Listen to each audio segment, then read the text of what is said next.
வேளாண் துறை நிதிநிலை அறிக்கை தொடர்பான விவாதத்தில் பாரதிய ஜனதா கட்சி சார்பில் கலந்து கொண்டு பேசினோம். விவசாயிகளை பாதிக்கக்கூடிய பல்வேறு பிரச்சனைகளை பற்றியெல்லாம் எடுத்து வைத்திருக்கிறோம்.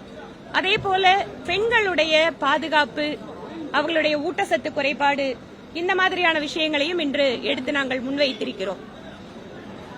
பெண்களுக்கான உரிமைகள் தொடர்பாக மாநில அரசு கொண்டு வந்திருக்கக்கூடிய ஒரு சில அறிவிப்புகள் தொடர்பாக எங்களுடைய கருத்துக்களை வெளியிடுகின்ற பொழுது மரியாதைக்குரிய அமைச்சர்கள் மத்திய அரசு நிதி கொடுக்கவில்லை, மத்திய அரசு வேண்டுமென்றே நிதியை நிறுத்தி வைத்திருக்கிறது என்று அவர்களுடைய வழக்கமான ஒரு கருத்தினை இங்கு பேசிக் கொண்டிருக்கிறார்கள். அதற்கும் நான் பதிலளித்தேன்.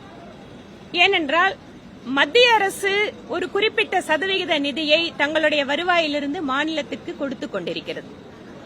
நிதிக்குழுவினுடைய பரிந்துரையின்படி எந்த ஒரு மாநிலமாக இருந்தாலும், அது ஆளும் கட்சி ஆட்சி செய்கின்ற மாநிலமோ எதிர்க்கட்சி ஆட்சி செய்கின்ற மாநிலமோ, குறிப்பிட்ட மாநிலங்களுக்கு ஒரு குறிப்பிட்ட சதவிகித நிதியை கட்டாயம் அவர்கள் கொடுக்க வேண்டும். அதிலிருந்து 1% கூட மாற்ற முடியாது. இரண்டாவது, ஜிஎஸ்டி வசூலில் என்ன மாநில அரசின் பங்கோ அது நிச்சயமாக மாநில அரசுக்கு வந்து சேரும். அதெல்லாம் ஆட்டோமேட்டிக்கா இருக்கக்கூடிய ப்ராசஸ். மூன்றாவது ஒரு விஷயத்தை கூறினார்கள், உங்களுடைய மத்திய அரசினுடைய கருணை பார்வை பீகாருக்கு இருக்கு, யூபிக்கு இருக்கு, மகாராஷ்டிராவுக்கு இருக்கு, எங்களுக்கு இல்ல.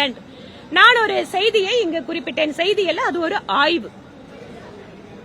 ஜிஎஸ்டி மூலமாக, மத்திய வரி பகிர்வின் மூலமாக வருகின்ற நிதியை தவிர மத்திய அரசு திட்டங்கள் வாயிலாக, சென்ட்ரலி ஸ்பான்சர்ட் ஸ்கீம் வாயிலாக நேரடியாக மக்களுக்கு அந்த திட்டங்களை கொண்டு போய் சேர்க்கும். அந்த வகையில் பார்த்தால் தமிழக அரசினுடைய பர் கேபிட்டான்னு சொல்லுவோம், குடிமக்களுடைய ஒட்டுமொத்த நம்பரையும் வருகின்ற நிதி ஆதாரங்களையும் எடுத்து பார்க்கின்ற பொழுது தமிழ்நாட்டில் இருக்கின்ற ஒவ்வொரு நபருக்கும் கிட்டத்தட்ட 2500 ரூபாய் அளவிற்கு மத்திய அரசினுடைய ஸ்பான்சர்ட் ஸ்கீம் இங்கு செயல்படுத்தப்படுகிறது. ஆனால் பீகார் மற்றும் மகாராஷ்டிரா போன்ற மாநிலங்கள் எல்லாம் 1000 ரூபாய் 1500 ரூபாய்க்குள்ளதான் அவங்களோட பர் கேபிட்டா பெனிஃபிட் வந்துட்டு இருக்கு. இதையெல்லாம் வசதியாக மறைத்துவிட்டு நாங்கள் மொழி உரிமைக்காக நாங்க போராடிட்டு இருக்கோம், நாங்க இணக்கமா போக மாட்டோம் அப்படின்னு சொல்லி பதில் பேசிட்டு இருக்காங்க. அவர்கள் சொல்வது உண்மை அல்ல, உரிமையும் அல்ல, ஹிப்போக்ரசி, இரட்டை வேடம். இந்த இரட்டை வேடத்திற்கு தமிழக மக்களுடைய நலனை பலி கொடுத்துக் கொண்டிருக்கிறார்கள் திராவிட முன்னேற்ற கழகத்தினுடைய அரசாங்கத்தில் இருப்பவர்கள். மத்திய அரசு அமைச்சர்கள் அவை முன்னவர்கள் நிறைய டாஸ்மாக் ஊழலை பற்றி ஒரு வாரத்தை பேசுறேன். டாஸ்மாக் ஊழலை பற்றி நான் சொல்கின்ற பொழுது சம்பந்தப்பட்ட துறையினுடைய அமைச்சர் அவரே எழுந்து பதில் சொன்னார். மத்திய அமலாக்கத்துறை எந்த எஃப்ஐஆரும் போடாம ஒரு ஸ்டேட்மெண்ட் மட்டும் கொடுத்தாங்க.